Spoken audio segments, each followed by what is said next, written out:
I'm at the Bayswater Station project, which is part of the Metronet railway upgrade thing here in Perth. Hopefully this is the last video I'm going to shoot on this topic. Now behind me is the Leek Street underpass, and there's been a number of detours around this worksite for the last couple of years, and they've changed on a regular basis as construction has progressed and they've had to move things around a bit. Now that's the current detour for pedestrians and cyclists, and I know that because before I came out this morning I triple checked the Metronet website, had a really close look at the map, and it's clearly pointing people through that underpass. Now what I've just had a look at is all the signage going in both directions to see what the setup is like for someone riding through. And it's improved slightly, like this is the 6th or 7th video I've done on this. I've made a few tweaks to it in the last couple of days, maybe in response to earlier videos or pressure from West Cycle, I don't know. But it's still, to me, completely substandard. And I'm looking at this not from the perspective of someone that lives out here and commutes through here every day and knows the route backwards. I'm looking at it from the perspective of someone that's never been through here before. Let's say you've just moved from the Netherlands, you're a student, you live just up the road here on the other side of the station. You're used to riding a bike and you want to ride into the city because you've heard there's this principal shared path which runs along the railway line. Great, you hop on your bike about a mile out that way and you ride down the path and you end up at Bayswater Station in this confusing mess with no maps and really poor signage and not much in the way of traffic control. And you're wondering, how the hell do I get through this mess? So that's the mindset I'm using when I'm looking at this. Not people that work here every day and know the site backwards, not people that are commuting, back and forth every day and been using this now for 2 years and know every nuance and, crack in the road and all that kind of thing, and how the lights change and all that stuff. No, it's the newbies that I'm focused on. And if you can't design a detour that someone who has no idea of the setup can understand, then it's a fail. And so look, I'm going to step through in both directions. It'll probably take about 10 minutes because it's bloody detailed, and we'll see which bits they got right and where it definitely needs improvement. Now to start with, I'm just going to roll down Railway Parade and just show you the sign that's been here for quite some time. There's been, ever since this project started, I guess from the first time I ever rode through here, there's been signage up about cyclists going to be in the lane, it's a 30-kilometre-hour zone, expect roadworks, all sorts of things like that. Now, what I am going to do is pull over in a sec and pull the camera out of my backpack, but I want you to have a look at the speed of this car, which goes up the road in the other direction. It's supposed to be 30 kilometres an hour along here. Let me know how fast you think this car's going.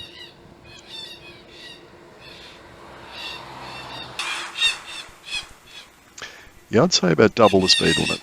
I don't think they're doing 30 at all. But anyway, let's keep on going down the hill. Oh, look at them. They're still zooming up the hill there. Okay, so there's a detour sign there, but not explicit. A cyclist supposed to go down there. That cyclist in lane sign's been blocked, ever since the first time I came through here a long time ago, and no one's ever bothered to move the signage around to make it visible. Right, we've got a road closure ahead and a detour ahead. Okay, that's good, but again, who does it apply to? Because here we've got some mixed messages. We've got an old sign up on the pole, which again's been there for ages, telling cyclists to go straight ahead. Another one saying there's a detour. So a cyclist still going straight ahead?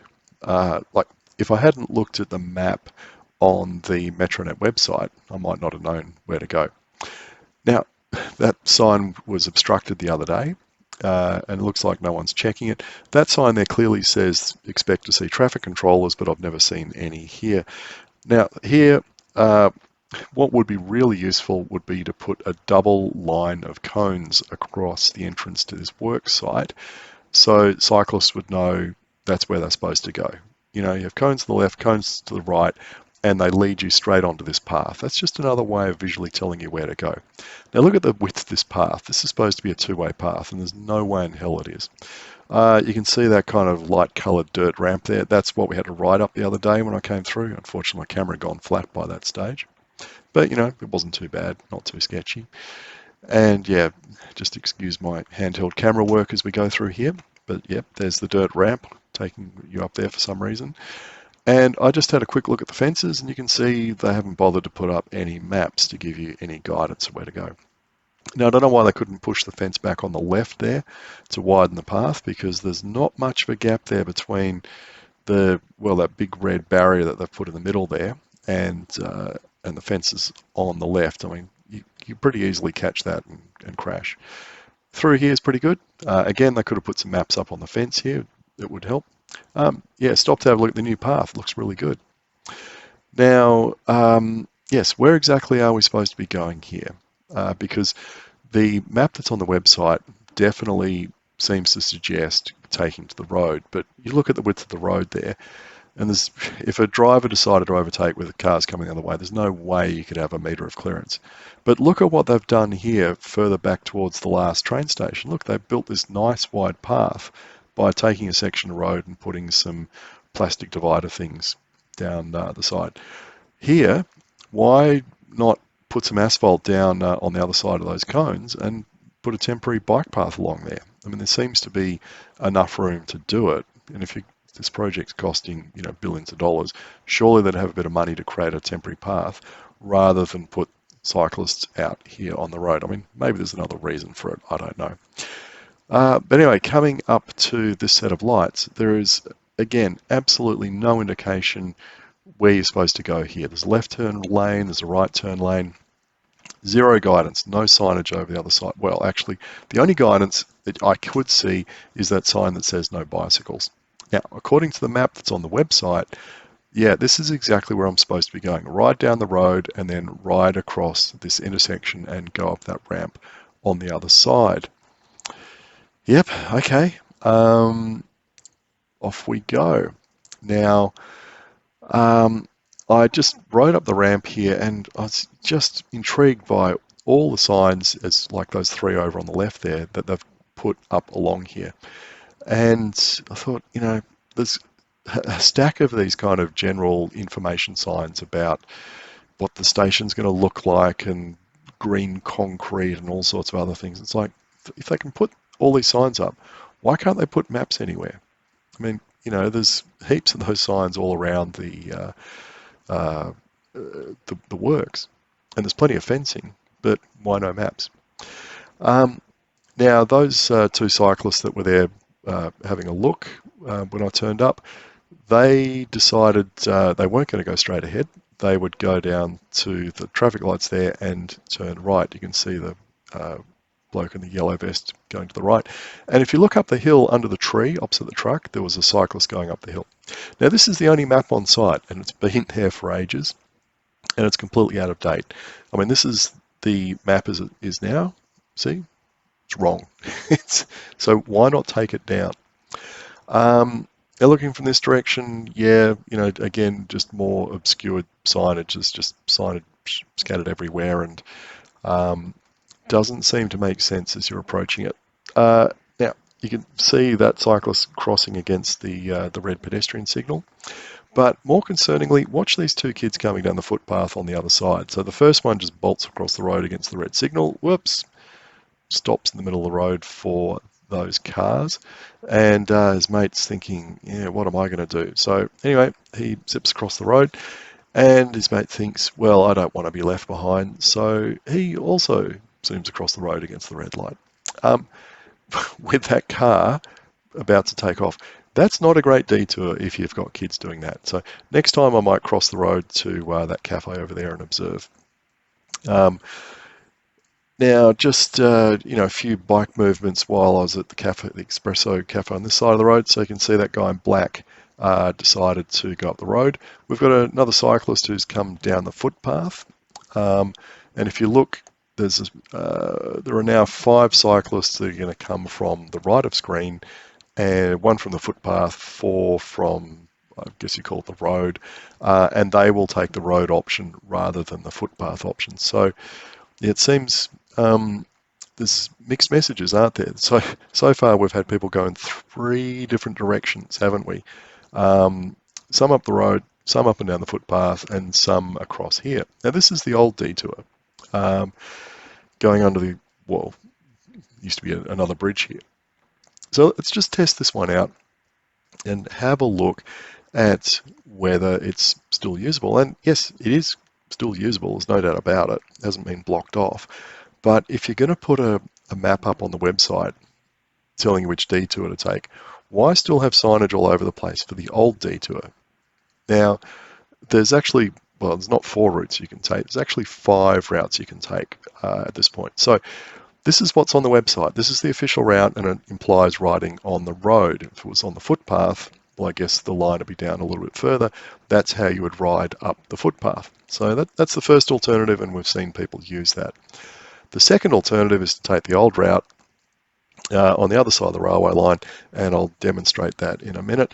There was an alternative to the old route, which just involved going up to Mills Avenue and coming down that way. You know, if this is the detour, well, why are all these alternative routes still signposted? I mean, you shouldn't have a plethora. And in fact, yeah, that's what I meant by this 5 routes. One of them, you could actually go up the footpath on Coode Street and cross over into Mills Avenue. So I'm sure the Austroads guides to temporary traffic management don't say create 5 different routes for people to take through a detour. So anyway, there's the old map. You can see here one sign's pointing you left and one's pointing you straight ahead up the footpath. Which one am I supposed to take? So, okay, let me try taking the footpath, because I really dislike going up here. And I've seen cyclists on the road here, I've seen some on the footpath, but again, it's not clear where you're supposed to go. And you can see it's really obstructed with signage and poles and all sorts of things along there. So yeah, that is really not a sensible option. And when you get to that corner, there's no signage telling cyclists to turn left here and go down this street. But if you did decide to come down this way, there's a small problem when we get down the bottom of this hill, and that's how am I supposed to transition from the road to the path? Now back there was someone's driveway. I guess I could have done that. There's a block of wood here. Is that been left there as a temporary ramp, as a pseudo ramp?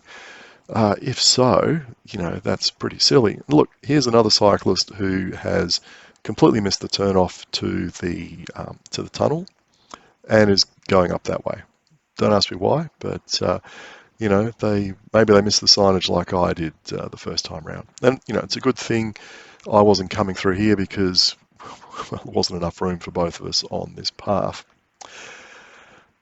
Yeah, I guess you're probably getting the feeling by now that, you know, this is just a bit of a confusing mess. Now, this was me heading home after recording everything, and I thought, yep, I'm done. I'll zip out of here. But as I was going up here, I saw these 2 cyclists coming down the hill, and I thought, I'm going to do a U-turn and just follow these 2 through. Oh, look, another cyclist has come through. I'm going to follow these 2 and see where they go. Do they take the underpass? Are they going to turn right here? Nope. Nope, they've just gone straight past it for reasons. I don't know why. Maybe they're just used to going this way. Maybe they missed the signage. Maybe they didn't like the lack of maps. Okay, so he's jumped onto the road, and what's the other guy going to do? He's going to use the driveway. Okay, probably not a sanctioned thing. Yep, you can see another one. What's he going to do? Is he going to... No, he's missed the turn off as well. Gone straight up the road. And I stopped here in the park for about 10 minutes, and I was hoping to get some more cyclists going back and forth and filming them to see where they went. Okay, let's just do the opposite of the alternative route, coming down here. And you can see the problem here, there is absolutely 0 signage telling me when I get to the end here to turn right. And as you can see, you can't actually cross the road. It's one-way sign there. There's a curb in the middle of the road. And the footpath, you couldn't actually see it. It's completely hidden behind that shrubbery, which extends out onto the corner. It's nice shrubbery, but blocks the curb, or blocks the view of the footpath. And yeah, like I said, this is a very risky, sketchy place to be riding because of, you know, bus shelters and cars sticking out, power poles and all sorts of other muck. So yeah, would certainly not recommend anyone using that. But there's a sign directing you up there. Why? And if it's directing you up there, are you supposed to be going up there or up the road? And okay, you can see there's still a cyclist sign up the pole saying, go this way. So, like, is this open or not? The other day, there was a concrete truck going through here. I'm really not sure I was supposed to be here. So obviously those two missed the turn off as well. This bloke missed the turn off into the tunnel. Doesn't seem that the tunnel is really working out. People, they're just, I don't know, are they completely missing it? I did see, just by chance, yeah, you can just see one person actually going into the tunnel there. So there were quite a few bike movements back and forth through here while I was here, but no one seemed to be wanting to use this detour because either they don't know it's here or they don't think it's safe riding up the road here with the volume of traffic and the speed of traffic that's going through here. So I got to say, yeah, it needs improvement. It really does. It's just not great by any stretch of the imagination. The lack of maps, the conflicting signage, the multitude of routes you can take, and then just the general unsafeness of of going up the road, and silly things like the lack of a curb ramp here. So anyway, hopefully we might finally get some action on this thing and get it tidied up.